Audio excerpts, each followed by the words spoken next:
ॐ सहना ववतु सहनौ भुनक्तो सह वीर्यं करवावहै तेजस्विनावधीतमस्तु मा विद्विषावहै। ॐ शान्तिः शान्तिः शान्तिः। क्रमशः उपनिषद आश्रम उज्जैन से उपनिषद प्रस्थान में आज 20 मई 2021 में कठोपनिषद के दूसरे अध्याय के पहले वल्ली में आज 13वें मंत्र का विचार है।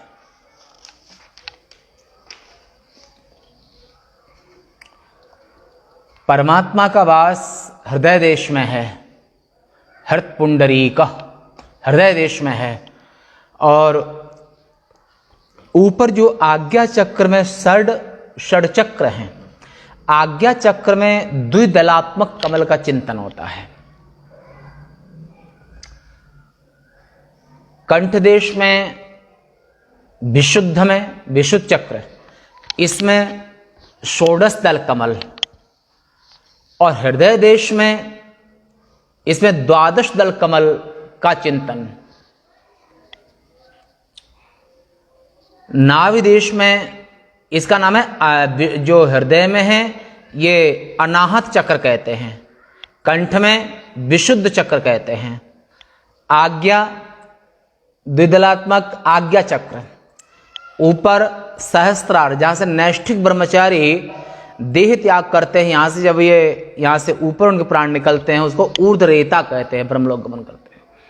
और अनाहत माने हृदय देश जहां ईश्वर का वास है। वैसे ईश्वर तो हर जगह पर है, हर जगह पर होने के बावजूद भी हृदय देश में उसका विशेष प्रकाश है। लाइट हर जगह पर है, पर आपने जो बल्ब लगा दिया है, मरकरी लगा दी है,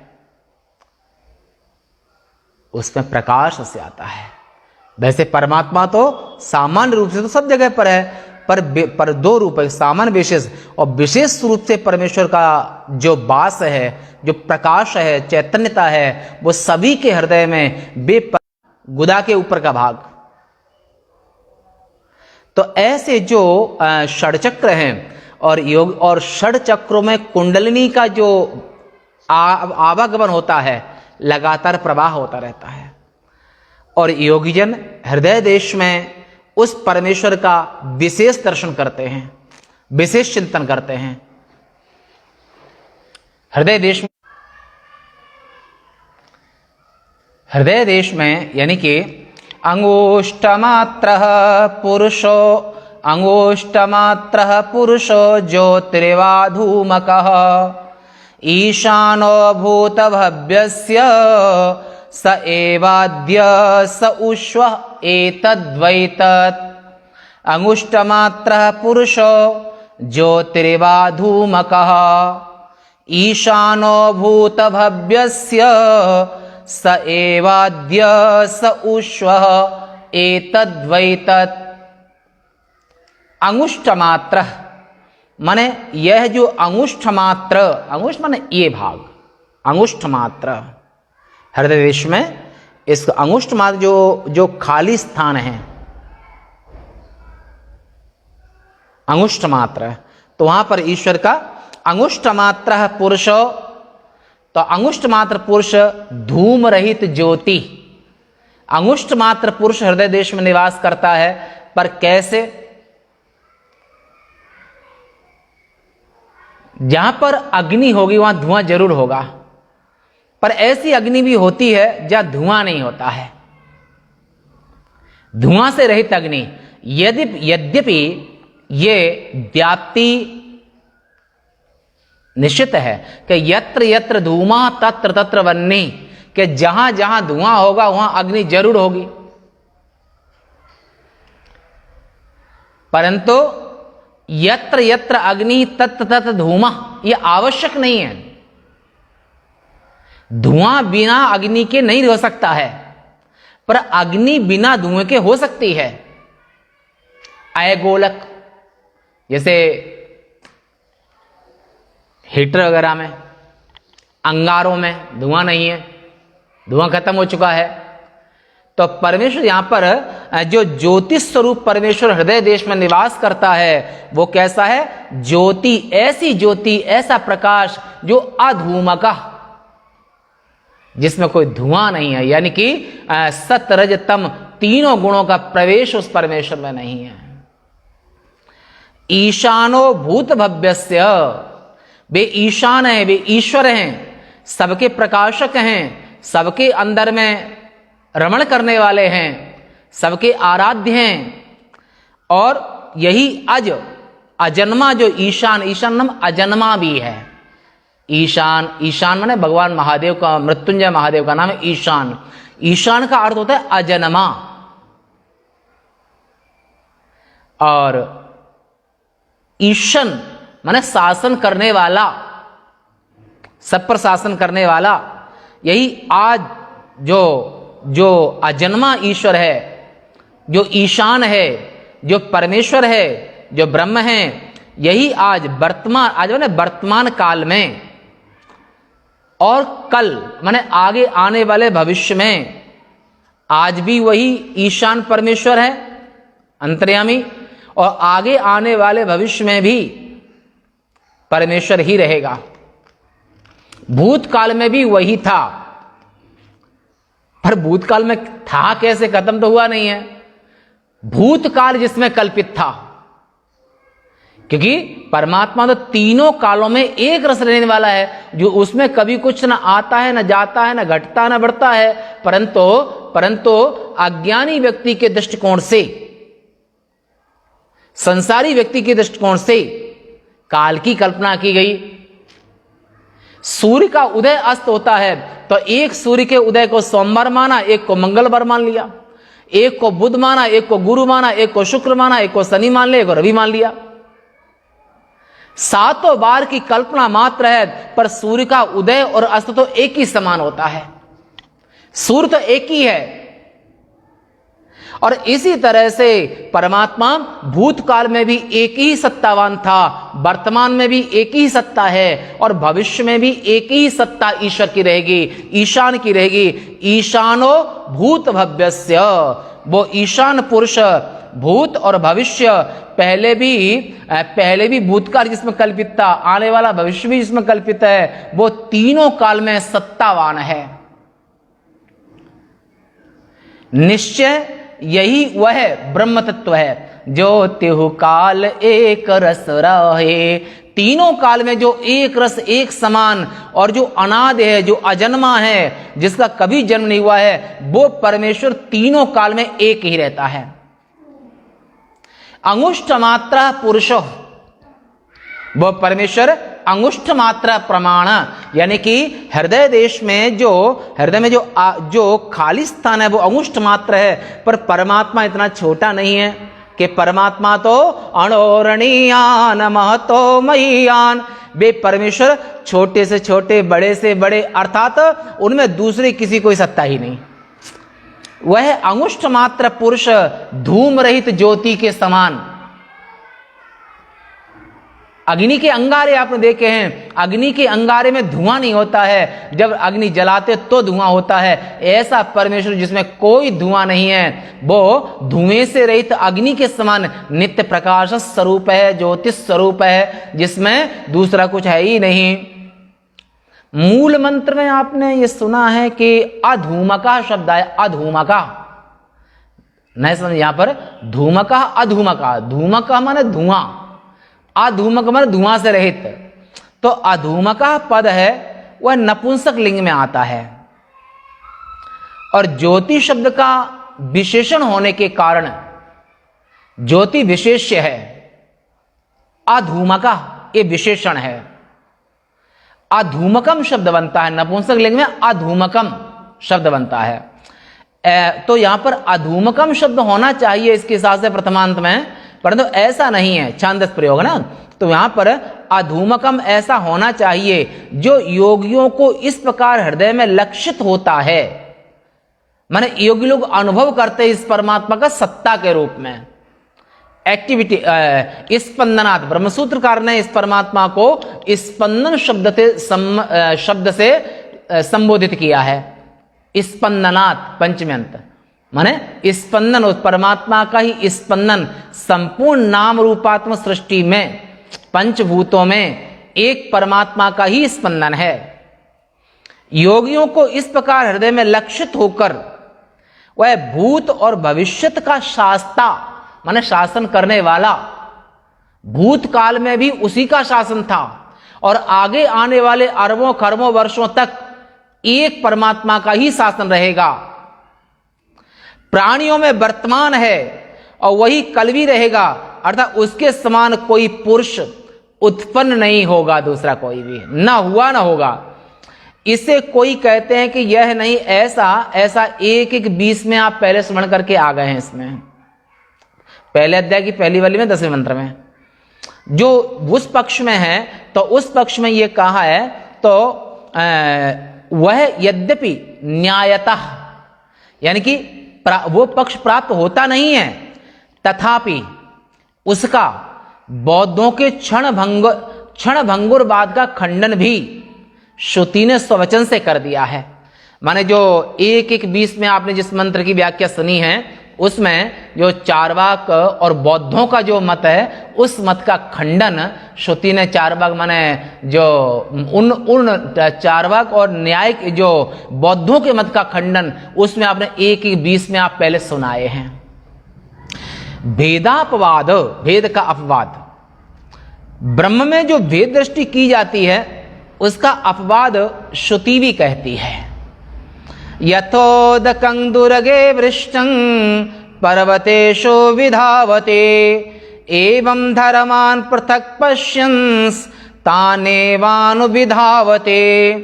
यथोदकं दुर्गे वृष्टं पर्वतेषु विधावते एवं धर्मान् पृथक् पश्यन्स् तानेवानुविधावते।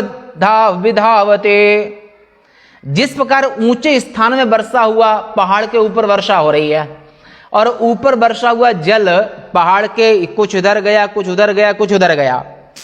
जल पर्वतों में, पर्वतीय माने नीचे के देशों में वो पानी ऊपर से जो वर्षा है फैल जाता है, बह जाता है। उसी प्रकार से आत्माओं को पृथक पृथक देखकर, ये आत्मा अलग, ये आत्मा अलग, ये आत्मा अलग, जीव उन्हीं के भिन्नात्मत्व को ही प्राप्त होता है। माने जो जैसा दर्शन करता है उसको वैसा प्राप्त होता है, उस योनि को प्राप्त करता है। जिस प्रकार दुर्ग माने किले के ऊपर, पर्वतों के ऊपर बरसात, तो पानी तो एक समान वर्षा है, पानी एक समान गिरा है, पर वो किले के कुछ इधर पनारे में, कुछ उधर पनारे में, और पर्वत के कुछ इसकंदरा में इधर चला गया, इधर चला गया, तो वहां पर का एक उधर का पानी, एक उधर पानी, उधर पानी, नाली का पानी, वो पानी कोई नाली का पानी बन गया तो कोई पीने के स्टोर में चला गया। पहले के राजा लोग पानी का स्टोर पहले भी करते थे, आज भी करते हैं, और बरसात का पानी सबसे श्रेष्ठ होता है, महान होता है। तो कुछ पानी स्टोर में गया, कुछ नाली में गया, कुछ नहाने में गया, कुछ कहीं गया, परंतु पानी तो एक समान है, परंतु उनको अलग अलग अलग अलग देखने वाले भी लोग हैं। तो जैसे दुर्गम स्थान अर्थात ऊंचाई पर बरसा हुआ जल पर्वतीय निम्न प्रदेशों में फैल करके नष्ट हो जाता है, इधर बटा उधर बटा फैल नष्ट हो जाता है। उसी प्रकार धर्मों अर्थात आत्माओं को पृथक प्रत्येक शरीर में, माने एक गधे के शरीर में, कुत्ते के शरीर में, अमुक शरीर में, हर एक शरीर में आत्मा तो एक है पर शरीर भिन्न भिन्न है। पानी तो एक ही वर्षा है, परंतु कोई दुर्ग के निचले भाग में गया, कोई स्टोर में गया, कोई किधर गया, ऐसे। तो शरीर में भिन्न भिन्न देखने वाला मनुष्य उन्हीं शरीर भेद का अनुसरण करने वालों की ओर ही जाता है, अर्थात बारंबार भिन्न भिन्न शरीर भेद को ही प्राप्त होता है। जो आप पहले सुन आए हैं, द्वितीया द्वयं भयं भवति यह इह नानेव पश्यति। इस एक परमात्मा में जो द्वैत का, दो का दर्शन करता है, वो जीव नष्ट हो जाता है, माने कि नष्ट होने का अर्थ है जन्मता है मरता है, जन्मता है मरता है। और जन्मत मरत दुसहि दुख होई। और जन्मने मरने में माँ ने 9 महीने तक अपने पेट में रखा, फिर कोई लड़की बन गया, कोई लड़का बन गया, कोई भैंस बना, कोई भैंसा बना, कोई घोड़ी बना, कोई घोड़ा बना है। परंतु माँ के पेट में रहने की पीड़ा, जन्म के काल की पीड़ा, बढ़ने की पीड़ा, फिर मरने की पीड़ा, जीवन में शायद ही कई दवा छूटती हो। और ये भूख और प्यास, ये भी तो एक व्याधि है। सो किम लह समाधे, ऐसा जीव जन्मना मरना इसी में लगा रहता है, इसमें अपार कष्टों को भोगता है। जो नानत्व को दर्शन करता है उसको उसका जन्म और मरण से मुक्ति कभी नहीं होने वाली होती है। जो विद्यमान है, जिसकी उपाधिकृत भेद दृष्टि नष्ट हो गई है। उपाधिकृत माने कभी कोई स्त्री बन के आया, कोई पुरुष बन के आया, कोई बैल बन के आया, कोई गधा, कोई किसी योनि में आया, छिपकली बन के आया, तो ये शरीर रूपी उपाधि। और उपाधि को देख करके तुम उपाधि को ही आत्मा मान लो तो दुख तो अवश्य होगा। पर उपाधि के अंदर रहने वाला प्रकाश स्वरूप परमात्मा हृदय से जो सबके हृदय में निवास करता है, वो तो परमात्मा तो एक ही है। जीव अनेक एक श्रीकंता, और परवश जीव स्वस भगवंता। जो एकमात्र विशुद्ध विज्ञान घनैक रस अद्वितीय आत्मा को ही देखने वाला है, उस विज्ञानी मुनि ऋषि मुनि ब्रह्म ऋषि मननशील का आत्मा कैसा होता है, यह आगे कहा जाता है। अभेद दर्शन की कर्तव्यता, अगले श्लोक में 15वें में अभेद दर्शन की कर्तव्यता, कि अभेद दर्शन ही मनुष्य का परम कर्तव्य है। यथोदकं शुद्धे शुद्धम आसिक्तं तादृगे भवते एवं मुनेर्विजानतः आत्मा भवति गौतम। यथोदकं शुद्धे शुद्धम असिक्तं तादृग ए भवते एवं मुनेर्विजानतः आत्मा भवति गौतम। जिस प्रकार से शुद्ध जल में डाला हुआ शुद्ध जल होगा, शुद्ध जल में डाला हुआ गंगा जल में डाला हुआ गंगा जल होगा। और उसी प्रकार से गौतम विज्ञानी मुनि का आत्मा भी हो जाता है। और ये विज्ञानी मननशील, विज्ञानी ज्ञानी संयमी और आत्मज्ञ जब ये शरीर छोड़ता है, तो इस शरीर छूटने के बाद जब तक इसका बंधन होता है, जब तक उसकी उपाधि प्रारब्ध वेग से काम करती है। और जैसी उसका प्रारब्ध कर्म पूरा हुआ और शरीर छूटा, मृत्यु हुई, और वो अपने आत्म स्वरूप में परमात्मा के साथ में अभिन्न हो जाता है। जिस प्रकार से शुद्ध स्वच्छ जल में आसिक्त माने प्रक्षिप्त माने डालना, शुद्ध स्वच्छ जल उसके साथ मिलकर के एक रस हो जाता है। साफ जल को साफ जल में मिला दो तो वो साफ जल हो जाता है, और साफ जल को गंदे जल में मिला दो वो नाली का जल बन जाता है। इसलिए ब्रह्मविद ब्रह्मई भवति, पर ब्रह्मवेत्ता जो ब्रह्मनिष्ठ ब्रह्मवेत्ता महापुरुष होता है, वो जीवन भर जगदाधार जपा, वो जीवन भर ब्रह्मात्मैक्य अभ्यास करता है और किसी को पीड़ा नहीं देता है, मन वाणी कर्म से किसी को पीड़ा नहीं देता है, कुछ नहीं चाहता है। और वो ब्रह्मवद अवतिष्ठते, वो जब तक शरीर उसका रहता है तब तक ब्रह्म के समान ही उसका टोटल व्यवहार होता है। तो शरीर छूटता है तो ब्रह्म स्वरूप हो जाता है।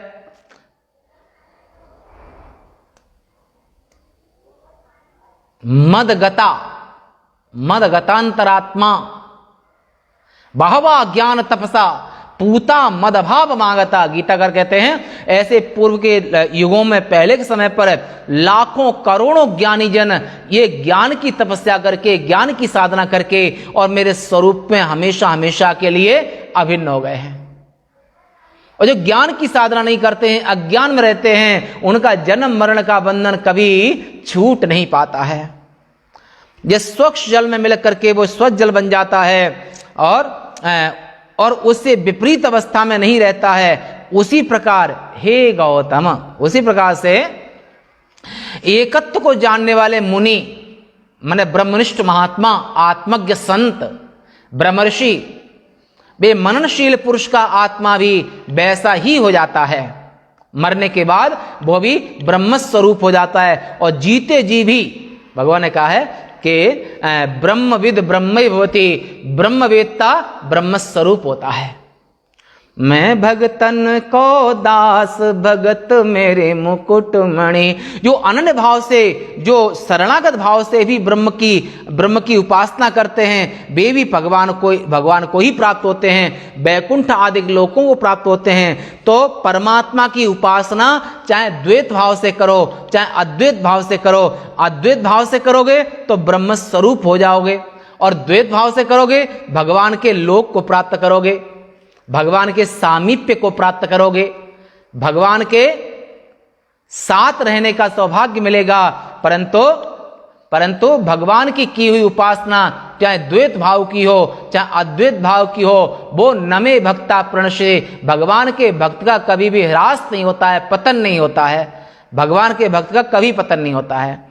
तात्पर्य यह है कि सभी को कुतार्किक की भेद दृष्टि और नास्तिक की कुदृष्टि, तार्किक की भेद दृष्टि और नास्तिक की कुदृष्टि, ध्यान रखना, तार्किक की भेद दृष्टि और नास्तिक की कुदृष्टि परित्याग कर, और सहस्त्रों माता पिताओं का दिल है जिसके पास में, उसको वेद कहते हैं। हजारों माता पिताओं का दिल एक जगह मिला दो, और जो उस दिल से जो स्नेह प्रेम भावना जागृत होती है, उसको उपनिषद कहते हैं, उसे श्रुति माता कहते हैं, वेद कहते हैं। जिनके श्रुति माता के पास में, वेद के पास में हजारों माताओं के समान करुणा है, स्नेह है, प्रेम है, भावना है, और हर प्राणी अपनी माता से सबसे ज्यादा स्नेह करता है। माता के दिल में कभी शाप नहीं होता है। श्रुति शत श्रोत्र तैषणी, और वेद माता जो है, वेद माता गायत्री, वेद माता जो है, वेद भगवान है, माने उपनिषद भगवान है, जो वे हजारों माताओं का दिल श्रुति माता के पास में है, तो वो कभी किसी का अहित उनसे हो ही नहीं सकता है। जो सहस्त्रों माता पिताओं से भी अधिक हितैषी वेद के उपदेश हैं। हजारों माता पिता अपने संतान का हमेशा हित करते हैं, ऐसे ही वेद भगवान प्राणी मात्र के हित के लिए हजारों माता पिता के दिल के समान दिल है जिनका, उनको वेद कहते हैं, उनको उपनिषद कहते हैं। वो प्राणी मात्र के कल्याण के लिए हमेशा प्राणी मात्र के कल्याण कारक हैं। वेद संपूर्ण ब्रह्मांड का संविधान है। वेद संपूर्ण ब्रह्मांड की, वेद माता संपूर्ण ब्रह्मांड की माता है। कोई उनके माने या न माने, पर वेद भगवान तो सब, वेद भगवान माने ज्ञान सबका है, ज्ञान में अधिकार सबका है।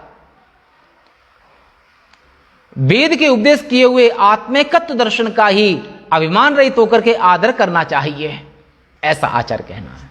आज यहीं तक, शेष वार्ता कल। ओम। श्रीमद परमहंस परिव्राजकाचार्य गोविंद भगवत पूज्यपाद शिष्य श्रीमद आचार्य शंकर भगवतः कृतौ कठोपनिषद भाष्ये द्वितीय अध्याय प्रथम वल्ली भाष्यम समाप्तम। यहाँ पर दूसरे अध्याय की पहली वल्ली का भाष्य समाप्त होता है। कल से दूसरे अध्याय की द्वितीय वल्ली। ओम।